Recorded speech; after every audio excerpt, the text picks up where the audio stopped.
Guys, Lord Nick here, bringing you another One Piece related video. This video, guys, we are going over OP 8.5, right? Starter decks are coming out this week. A lot of folks are curious about if the deck techs that I'm going with are going to kind of keep up. I don't think there's a whole hell of a lot of changes that we really have to adjust. It's just kind of choosing our tech options. In terms of the core functioning list, I think that going back to the Orlumbus core over the Hajrudin core in general has been a better move overall. Now, if Lucci or some of the other control decks do fall out of the meta, then we have some option where it goes back into an aggro meta. Then I think there are some other tech changes we can make.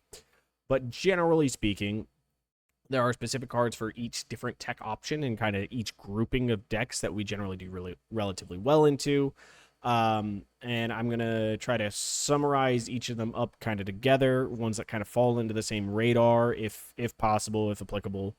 And some of them you'll see there's crossover, but some of them there are some different techs that actually help in specific matchups a little bit more. And let's kind of talk into it.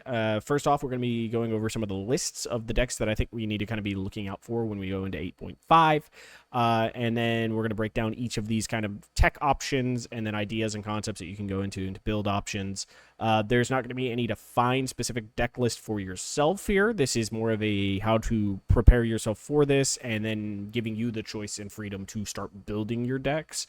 If you guys end up wanting a deck list, I'll probably post it in a pinned comment. So let me know down below if there is like you want the core list, like the idea of the when we get to that in the video where I describe what is, I believe, the core of a Dressrosa deck, specifically a Rebeeca deck that you will need to have just in order to be kind of functioning from there, just to kind of give you a jumping off point essentially.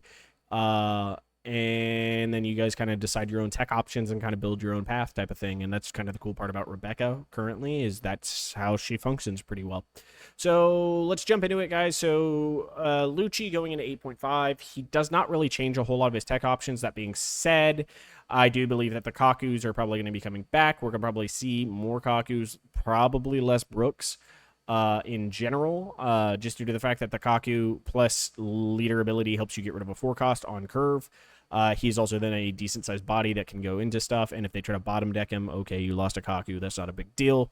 And it just enables you as a Lucci. Between that and a couple of Soap Sheep generally will be coming into the list, so I believe it cuts down, I think the Kaidos might disappear. I don't remember if it's like they cut the Kaidos for 2 Soap Sheep or if they cut down some of the Ice Ages for Soap Sheep.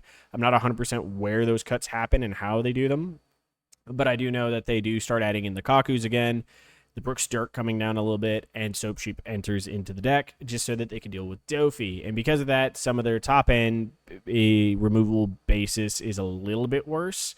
Not necessarily like it's completely bad, but it is worse comparatively.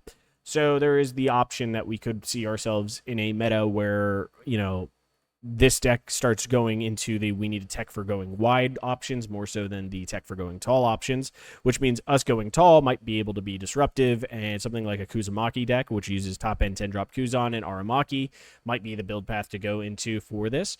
But it's also relative to how they start teching, but those are kind of the options that we see them going into. So we need to prepare for this, and the expectation is because he's going into that route, what other decks are we going to see? Well, starter deck Black Luffy actually has a kind of a list because he does get a little bit of help from this set. People are going to be probably moving more towards a Navy build. This is off of Eggman list. These are kind of their top end kind of ideas coming from them as pro players. Oh my goodness, these ads are everywhere. But when you're looking at their list, he's kind of migrating more into a Navy build. I do find it interesting that they're running the Rebeeca. This does find you a 2K and One-Legged Soldier and Sabos. So that is a kind of interesting choice. It does not find you your Rebeecas, though, so this is just kind of a weird, odd tech choice to me. But it's there. But the core of it that I think will be in there, we will see these Black Luffys, if they stick around, starting to use Hina, because she's super useful for the deck, as it consistently gets you an 8 cost, so it will turn on your leader ability. Plus, you can use the Hina effect to add a Dawn to your leader. So your leader gets the Dawn, makes her a 5. It doesn't turn on your leader ability on the turn that she's out, but then on your opponent's turn, you become a 6k leader. So if they try to swing back into you, you're harder to kill, and your Hina's harder to remove. Plus, as you're playing out on curve, you still get to attach Dawn to your leader and use the leader effect, which is super important and is actually a huge boon and buff to this deck. So that card alone, I think, will be there. Do they go completely the Navy build? We'll find out. I think that this is roughly kind of how they are building on their top end to begin with, and they are running the 4 Ice Ages as their main cost reducers.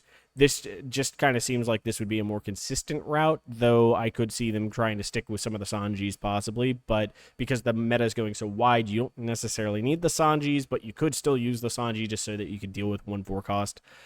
It's kind of arguable, but we'll see this deck probably sticking around at least through 8.5, and that's just due to the fact that Hina could be a tech card for them that enables them to stick around. But if the meta goes too wide, this deck is not as good as Lucci at spot removing, so it could just be that it kind of falls behind a bit and starts lacking. But if Lucci also goes into dealing with the wide, it is going to struggle a bit more into this deck, more so than it already does, just due to the fact that their cards get so tall with the leader ability. The next deck obviously is going to be Blue Doflamingo. We know that he is going to be the terror of the 8.5 meta, right? Like everybody kind of knows this. Into the 9 meta, he is one of the top decks. He is kind of the definitive. You have to be able to tech or beat into do well into this deck because he's going to be taking up a large share of the meta base. At least that's the expectation based off of what he did over in the Eastern meta. So the deck is relatively the same, though some of the new tools that it's going to get is a new blocker in the 4-drop Boa. That also allows you to, I believe, rearrange your deck in as well. But also then your Trafalgar Law, which is a bounce a card back to your hand, which is generally going to be a Jinbei, to then bounce a 4-cost or less from your opponent's side of the field back to their hand, and then you get to replay the Jinbei, put out some cards. Now, they are running generally a tool of Tech Jozu to deal with some of the mid-game cards, and then the Gravity Blades to deal with a lot of the mid-game cards. Because this deck is teching out of using Red Rocks particularly, there is a chance that we could try to go for the Kuzumaki build to try to stall out, but we have to build our mid-game efficiently at dealing with it. So we'll go into some of the tech options I think that are popular for dealing with Doffy, and then the argument comes down to what do you want your tech option to be for your top end. I'll kind of give a recommendation based off of what I'm seeing currently from testing that I've been doing, not necessarily into Doffy itself, but into some of the other lists. So our top end might be more geared just depending on how much of a percentage it goes into. So we are prepping for it, but it's not necessarily something that we can really completely tool out in a competitive idea quite yet, because we don't know to what percentage we're going to see him in there, though we do expect him to be a high percentage. We are also going to have Pluffy coming back into it. Pluffy with the starter deck is getting a lot of new tools. It gets a much better 2K in the new Usahachi. The Zoro is a really good searching tool and powerful tool to add in. The Sangoro is actually really, really strong for the deck just due to the fact that it can consistently draw you cards on play, which is really nice. Franasuki is a great 2K as before. And then we get the Luffy Taro, which is just another great top end that allows him to go wide. And then their generic purple package in the fact of Eustace Kid, the 9-cost Linlins, possibly a tech option if you want to use 10-drop Luffy or not. And then, of course, the 9-drop Rush Kaidos that had always been in this deck. This deck is going to be functioning relatively the same as it did in the past, just now it's going to be using its own package, which is significantly better than it was before. Instead of just generic cards, it is playing off of more of the Straw Hat cards. Though notably, it has considerably less 2Ks not considerably less, but it is down to 10 2Ks, whereas in previous lists it has generally been running like 12 2Ks when it was running more of a generic package, just due to the fact that it was running stuff like some of the starter deck Kaido stuff, which was putting out 2 bodies at a time. It still has that potential. It still has that explosiveness of being able to flood the board and doing so relatively fast. But ultimately, that being the case, it does kind of fit into more or less a mid-range style of deck because they are taking damage while doing it. So that's actually kind of okay with us because it means we don't have to put tempo on their life at all early. It's just going to be about constantly repeatedly deleting their board and letting them have to refill it up with cards out of their hand, which means we could deplete their hands relatively well if we play it correctly. Then the last deck is going to be Bonney. Bonney is going to be still very strong. She does decently well into Lucci. Not necessarily the greatest, but she did pretty well into Black Yellow Luffy, which is a deck that will be an A-tier deck. I'm not kind of including it here because I don't think it will be a top meta contender. I think that Bonney, Pluffy kind of jump into that top meta Doffy's going to be there, and at least for 8.5, I think Black Luffy still has a chance to be top meta, but he might drop into the A tier, slightly lower than that. Really kind of depends on the meta share, but based off of what we're seeing currently in 8, I think these are going to be kind of our top 5 decks to kind of be looking at. Yellow will still be present, FYI, just to throw that out there. Yellow will still be around, but a lot of the tech options that we make to deal with Bonney also kind of correspond to what we need to use to deal with Yellow.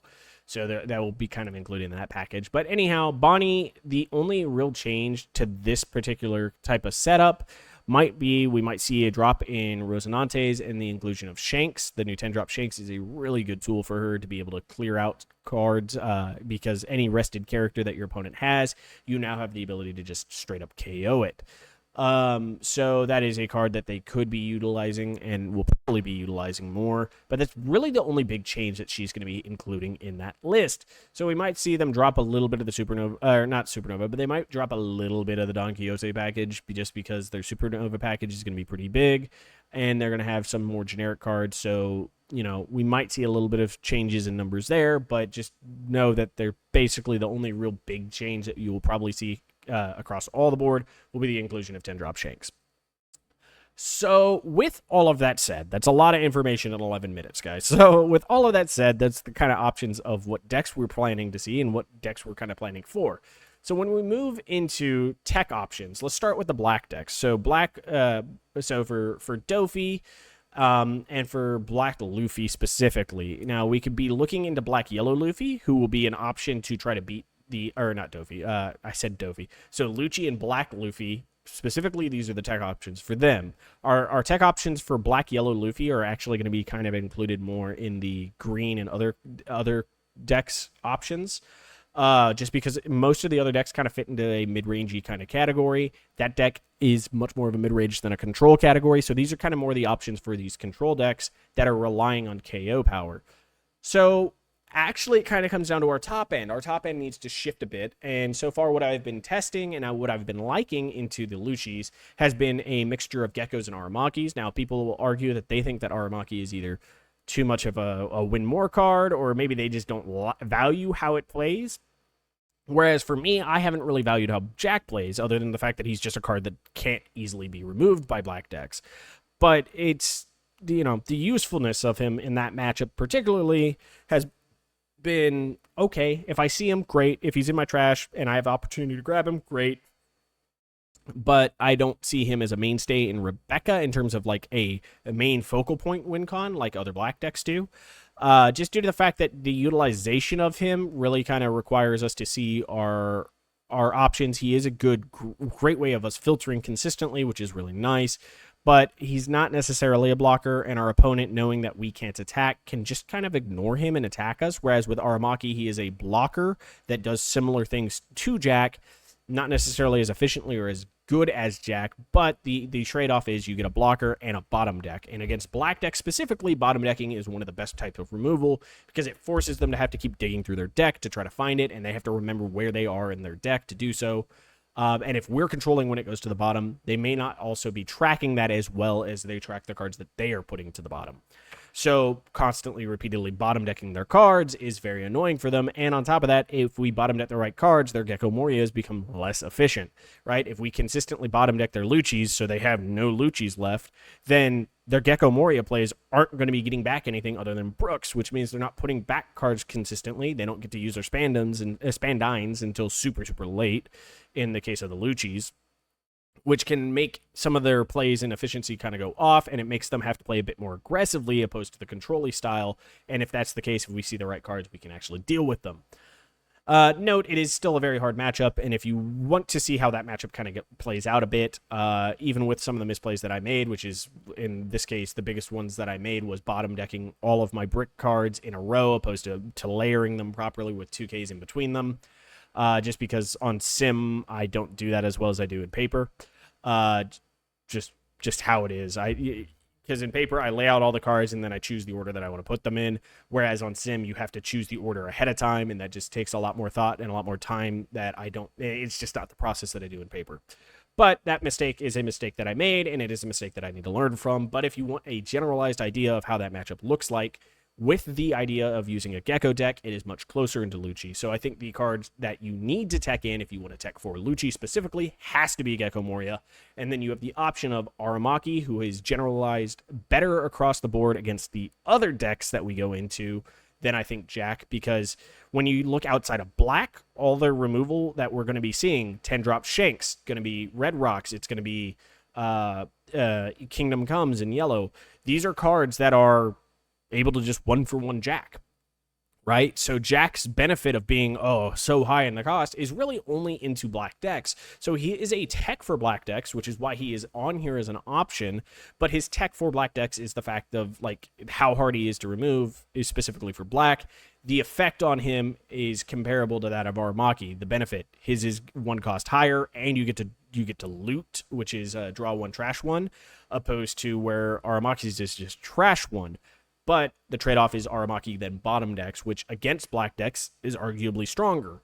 And against most decks that have any type of graveyard recursion, it is stronger. So against the black-yellow Luffys, I prefer Aramaki's because it also guarantees a way that we can get past Sabos, whereas Jack can't get past a Sabo play in that regard, and it either forces a swing or forces you to do nothing with him for a turn because you don't want to risk possibly having him die to whatever they have on their board.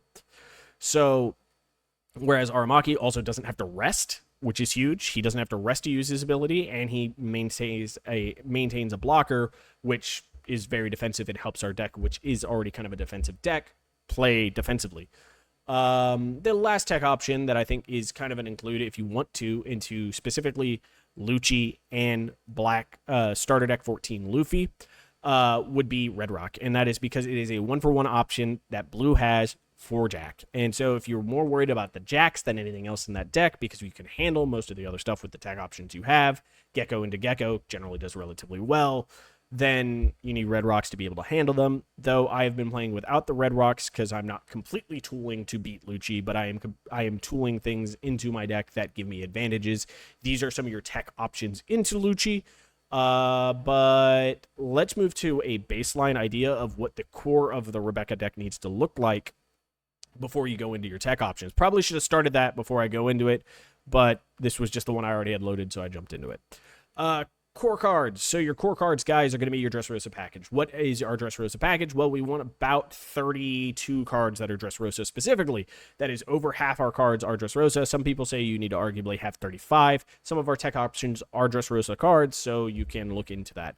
Cards in here that are not Dressrosa that I think need to be a mainstay currently are going to be Ice Ages, because Ice Ages allow us to deal with the Reijus. They allow us to deal with black decks. They allow us to deal with Pluffy coming up soon as well, just due to the fact that it is a -5 to any character. This means anything 6 cost or less now becomes in range for our Kyros to kill, or our top end guys like Jax or Aramakis that we might be running can now also off anything that is higher.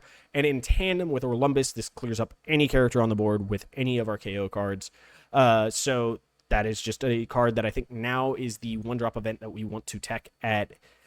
Currently, I'm teching it at 3, so I put 4 in here. So of these 37, 3 I think is 2 is kind of the mandatory. 3 is my recommended. 4 is if you really, really want to tech into that removal option. As for the rest of these, I have them in the direct number that I believe that this should be your core identity of it.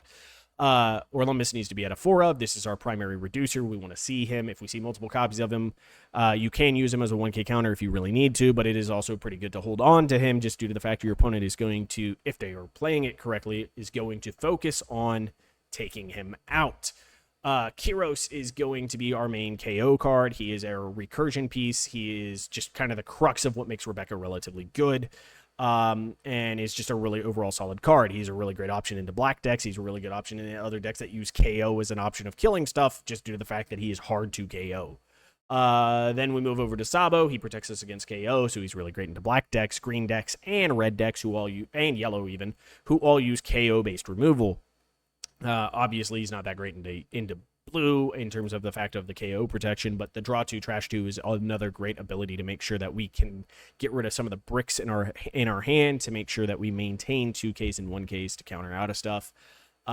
which is super important because if you look at it currently in the core of this list, if we just say we cut down Ice Age to 3, which is my recommended number, then we already have 7, 9, 11 bricks before we look into any tech options. And most of our tech options, as you saw previously, are going to be brick cards. We're not necessarily adding in extra 2Ks. We're not necessarily adding in a ton of 1Ks, though some of them can be 1K options.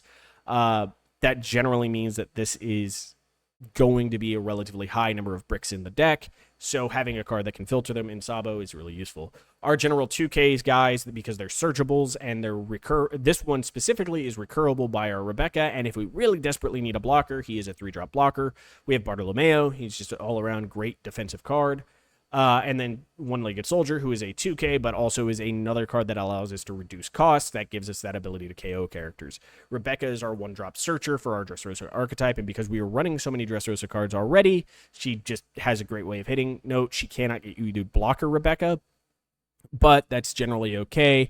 If one ends up in the trash and you're running a Gecko package, you can get her back, or because we have Moncherie in our mainstay package, you can use Moncherie to get her back.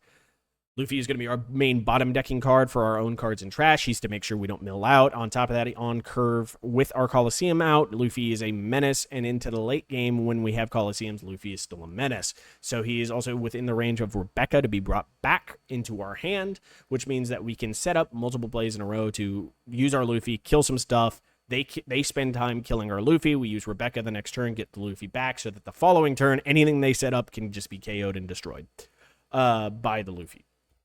Moncherie is one of our greatest recursion engines. She also makes sure that we don't deck out like Luffy in that regard. She does it only with 2 cards though, but she gets us back a 3 to 5 cost black card. So a lot of our tech cards that are not top end cards will also be cards that Moncherie might be able to get back. And then Rebeeca is one of our greatest recursion engines. She's a blocker, which is annoying as hell when you play her off a Gecko or by herself. She gets back a 3 to 7 and then deploys a 3 or lower black card. All in all, Rebeeca is a great card. And just you have to have her in your deck, and as a 4-of especially. So from the core cards and from our black cards, you can kind of get an idea of how you should be teching if you want to tech specifically into Lucci's starter deck 14 Luffy's. And so what about Doffy though, right? Like, because we mentioned Doffy is another a big top end card or big deck that's going to be at the top of the meta that we need to be able to answer.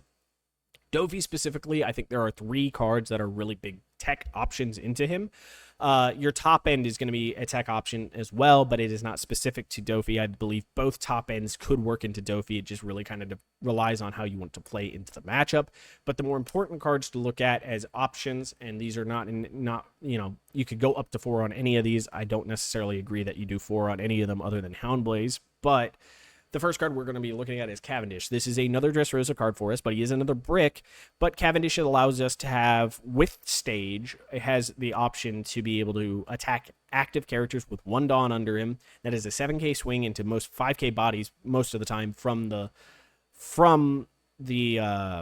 Doffy. On top of that, when he attacks, you can KO a 1 cost or less by resting your leader and trashing 2 cards from your deck. So this allows us to go through our deck a lot faster. Allows us with the in tandem with Orlumbus or a 1-drop event, or even our 2-drop One-Legged Soldier, to be able to kill 2 of their characters, because most of their characters are in the 4-drop range, so almost any of our reducers will allow this character on swing to kill something. So we have the potential of 2 for 1-ing with this card.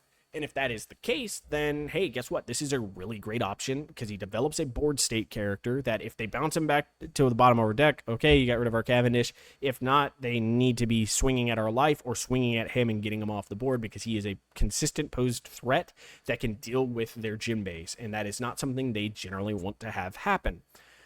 So he is a great option, and I think if you were teching for Doffy specifically, this is a card you need to consider. I would generally recommend him at a 2-of, at most a 3-of, but I don't think you go to a 3-of because 2-of you generally see him well enough. We dig through our deck through our Lumbuses, we dig through our deck with Rebeeca Searchers, and we have so many ways of getting him back because he's a 5-cost black card, so both Moncherie and Rebeeca can get him back to your hand.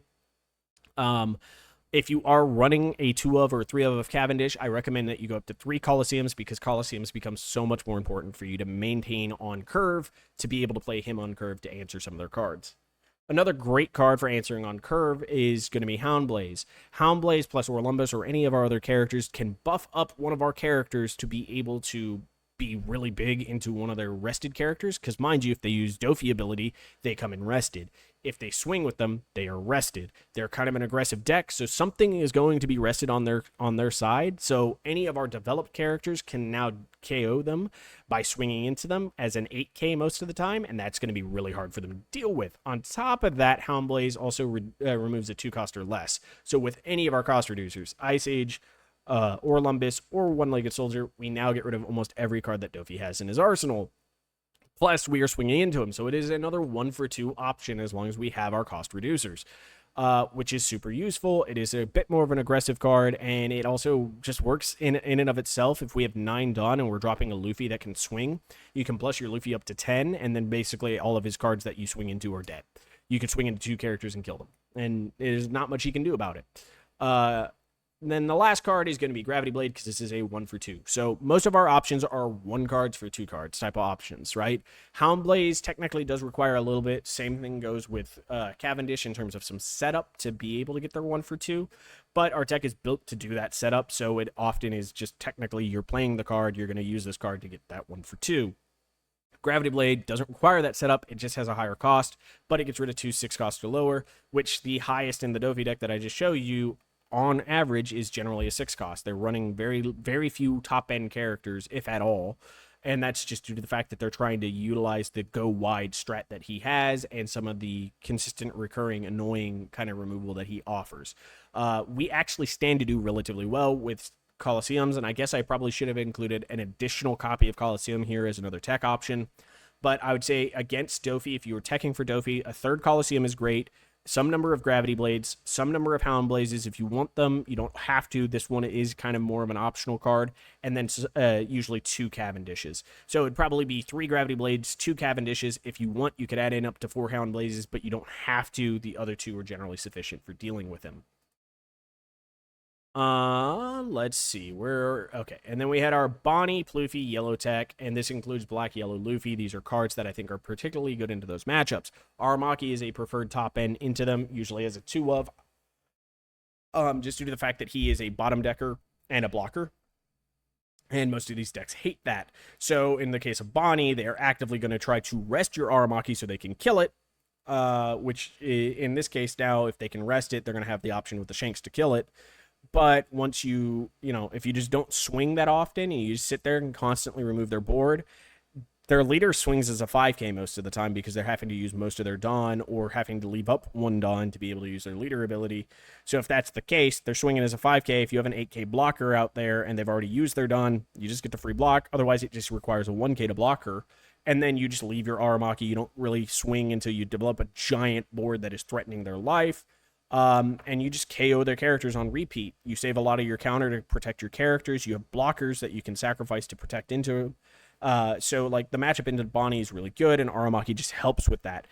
He kind of does the same thing into Yellow, and they don't have as many easy ways of dealing with them. In the cases of the decks that want to use Kingdom Come, we just let them get as much life as they want because it makes them not want to use Kingdom Come because they're just going to lose all those cards that they've been gaining. So we just play it slow. Aramaki is a great option for enabling us to play it slow because he's such a big blocker and he has removal on top of that. And for the Pluffy matchup, kind of the same reasoning. He's not running enough removal and he's not running anything that can actually deal with Aramaki. So putting out an 8K blocker can stop their attacks. And on top of that, he is removal on a stick.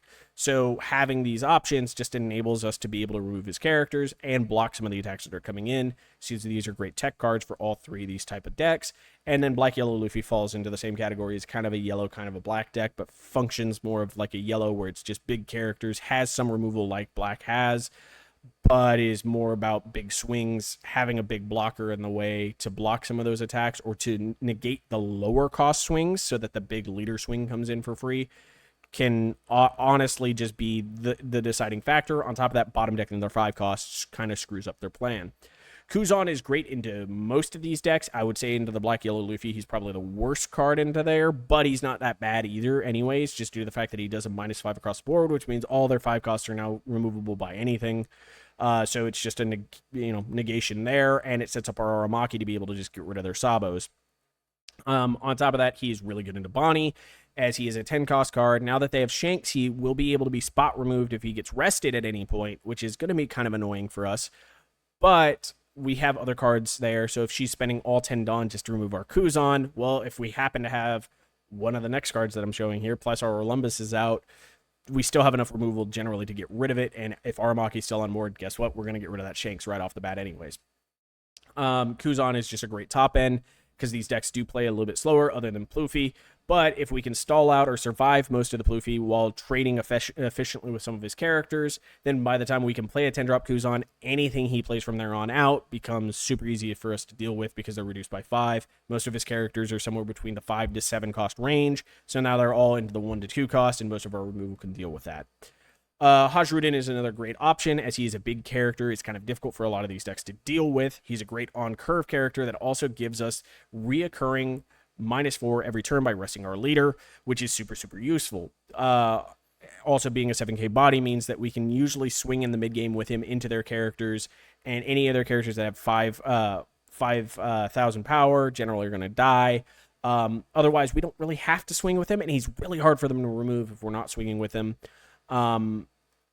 He just gives us a lot of great removal options by being another good cost reducer. Generally, I would say you're running him as a 2 of. If you really want to tech into these type of decks, then you run him as a 4 of and you reduce Orlumbus to a 2 of. But you can do a healthy mix of the two as a 2 of. Somewhere in there, one of them's a 2 of. And I think Hajrudin helps with these decks because of the fact that he's an additional reducer. He's a big body. And he's just really annoying for them to have to deal with. And like I said, in tandem with the Kuzan, if we get a Hajrudin out, any card becomes in range for us to kill. On top of that, if they get rid of the Kuzan, we still are pretty good at dealing with most cards, just because a -4 is a great thing to have. Last option is going to be Gravity Blade. This is another card that's coming back up. Hey, guess what? That is 2 sets of matchups that this card is particularly really good into. In the cases of the other ones, it is a 2-for-1. In this one, into the Bonney, it is a 2-for-1, but it is a card that also allows us to get rid of Basil Hawkins without having to use any cost reducers, which is super, super useful. It means that we swing with our characters, any characters we have out, and then we Gravity Blade away whatever card is out there, be it a Searcher that they have or another blocker, and a Basil, bam, 2 gone. And their mid-game is now in shambles, and they have to rebuild, trying to build up a board to prevent us from being able to overrun them before they can get to their top end. On top of that, into the Black Yellow Luffy, this is a great card to be able to just remove 2 Sabos, remove a Sabo and another 5 cost without any cost reducers. Again, really great, and it bottom decks them so they can't recur them, which is what their deck wants to do. Into the idea of Pluffy, again, 5 to 7 is their general range, so most of their cards get hit by this, and this gets rid of 2 of their cards. They're trying to cheat out multiple cards a turn efficiently and effectively. This answers them really, really well.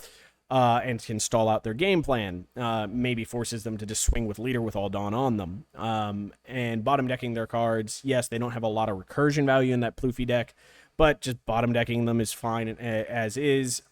Yes, they can maybe get back to them, but it will take them a while anyways.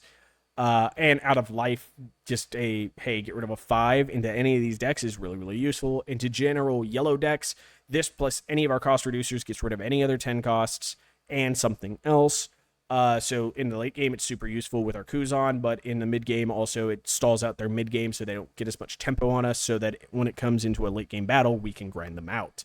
So these are the great tech options for it. So instead of being a 2-for-1 option all the time that we need to be able to stop the early tempo on people, in the case of like finishing off Doffy and stuff, this is a great card for that. But this is also just a great card for decks that want to go a little bit longer as well, just because their mid game is generally what they're playing for. So you're starting to see a little bit of those cards coming back. And then outside of the core cards, the Doffy tech, we have some generic tech options. So these are going to be relative to whatever type of top end you're kind of going with, or just if you need to fill out some space and you don't really want to dip into some of the other pools or other tech options. So if you're using Gecko Morias, I recommend 2 Scarlets. 1 to 2 Scarlets is generally a recommended option. She is a really good recursion piece and can set up for a lot of top end removal with the combination of like Rebeeca. Sorry. If you have an Orlumbus on board with a Kyros already on board, way you can play it is using Orlumbus to KO your Kyros, puts them into the trash. Use Gecko Moria to get back a Rebeeca and a Scarlet. You add the Kyros to your hand if you don't already have it. Or you can use a Kyros to stay alive because you only have 2 cards, so you're adding 3.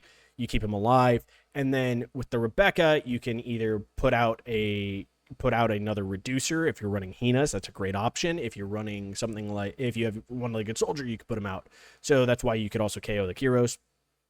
So let's say we KO the Kyros, we put out the Gecko, we get a Rebeeca and a Scarlet. We add a Kyros back to our hand. With the Rebeeca, we put out a one-legged soldier. We sack the one-legged soldier, reduces.